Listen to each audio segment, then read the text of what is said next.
Hello बच्चों, चलिए हम इस प्रश्न को देखते हैं। एक गोलीय संधारित्र के भीतरी गोले की त्रिज्या 12 सेंटीमीटर है तथा उसका जो बाहरी गोला है उस बाहरी गोले की त्रिज्या हमें कितनी दी हुई है? 13 सेंटीमीटर है।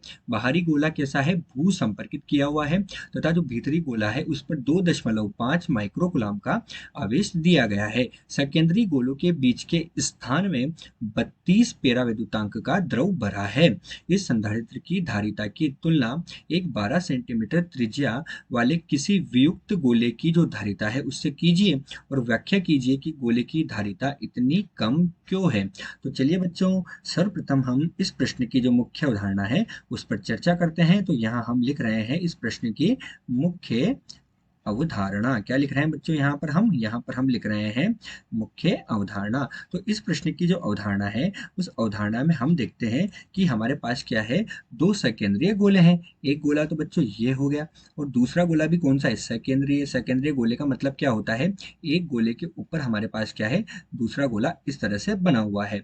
माना जो अंदर वाला गोला है, ये अंदर वाला गोला जो है इसकी त्रिज्या हमारे पास कितनी है? अंदर वाले गोले की त्रिज्या तो है R2 और बाहर वाला जो गोला है उस बाहर वाले गोले की त्रिज्या कितनी हो जाएगी? हमारे पास R1 हो जाएगी। तो हम यहाँ पर इनकी त्रिज्याएं लिख रहे हैं। बाहर वाले गोले की त्रिज्या तो हमने मान ली R1 और अंदर वाला जो गोला है इसकी त्रिज्या हमारे पास क्या हो जाएगी?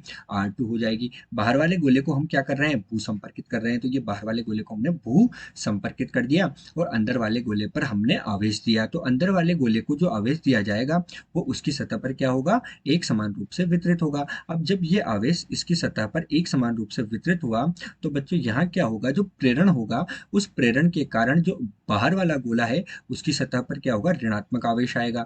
किसके कारण? प्रेरण के कारण। और फिर उसकी जो बाहर वाली सतह है उस पर धनात्मक आवेश आएगा। लेकिन ये धनात्मक आवेश क्या है? भू संपर्कित होने की वजह से पृथ्वी में चला जाएगा।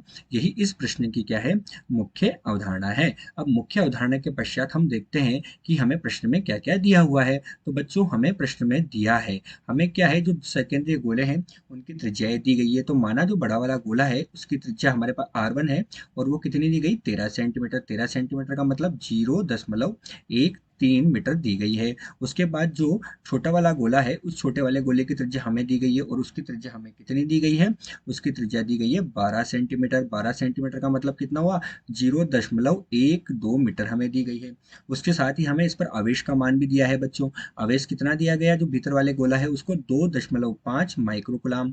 तो 2.5 गुणे 10 की घात ऋण 6 कुलाम का आवेश हम इसे दे रहे हैं। इसके साथ इसमें परावैद्युतांक कितना दिया गया है? परावैद्युतांक दिया गया है 32। तो चलिए बच्चों, अब हम मुख्य अवधारणा के आधार पर क्या करेंगे? प्रश्न को हल करेंगे। तो अब हम देख रहे हैं प्रश्न का हल, और प्रश्न के हल में हमसे क्या पूछा है? इसकी धारिता का मान पूछा है। जब हमने क्या किया, वहां पर परावैद्युतांक भरा। तो हम जानते हैं धारिता जिसे हम C1 से लिख रहे हैं उसका मान होता है 4 पाई एप्सिलॉन नोट R1 गुणा R2 बटे में हमारे पास क्या होता है यहाँ पर?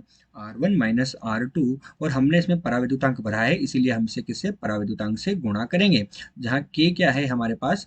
परावैद्युतांक, जिसका मान हमें कितना दिया गया है? 32 दिया गया है। R1 और R2 हमारे पास क्या है?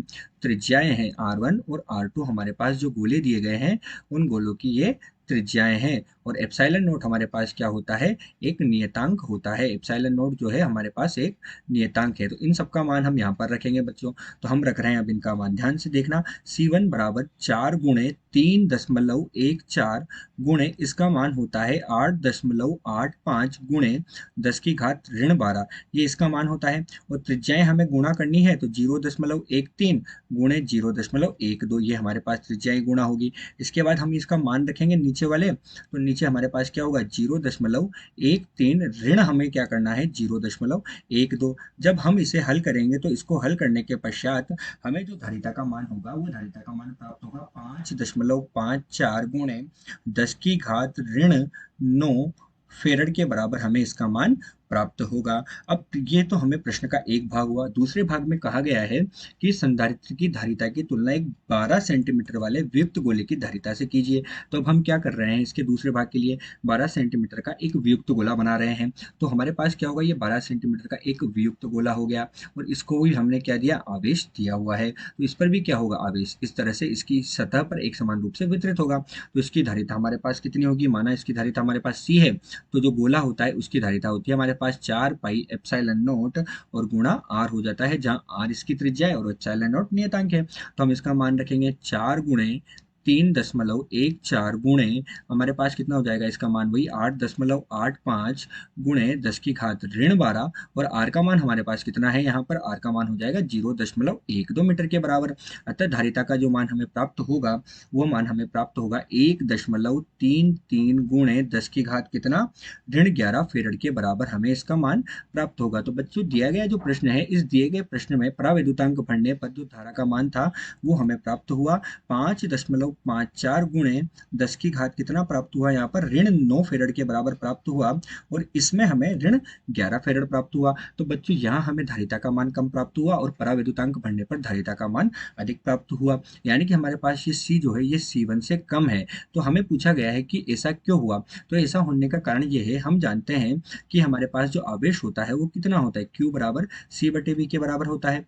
ठीक है बच्चों, आवेश हमारे पास कितना होता है, Q बराबर C गुणा V होता है। तो आवेश का मान हमारे पास कितना होता है, आवेश का मान हमारे पास होता है Q बराबर C गुणा V, यही होता है ना बच्चों। तो हमारे पास आवेश है Q बराबर C गुणा V। अब हम क्या कर रहे हैं, जब धारिता का मान देख रहे हैं तो वो होता है Q बटे V। तो पहले वाली जो स्थिति है उसमें हम क्या कर रहे हैं, उसको भू संपर्कित कर रहे हैं, तो उसके विभव का मान कम हो रहा है, विभव का मान कम हो रहा है तो उसकी धारिता बढ़ रही है, धारिता बढ़ रही है तो उसे आवेश करने की क्षमता भी उसमें बढ़ेगी। अतः जो हमारे पास परावैद्युतांक भरेंगे तब हमारे पास क्या होगा, आवेश का मान अधिक होगा और बाद में हमारे पास धारिता का मान कम होगा। तो बच्चों दिए गए जो प्रश्न है, इस दिए गए प्रश्न में हमें जो धारिता का मान है वो धारिता का मान 1.33 गुणे 10⁻11 फेरड प्राप्त हुआ।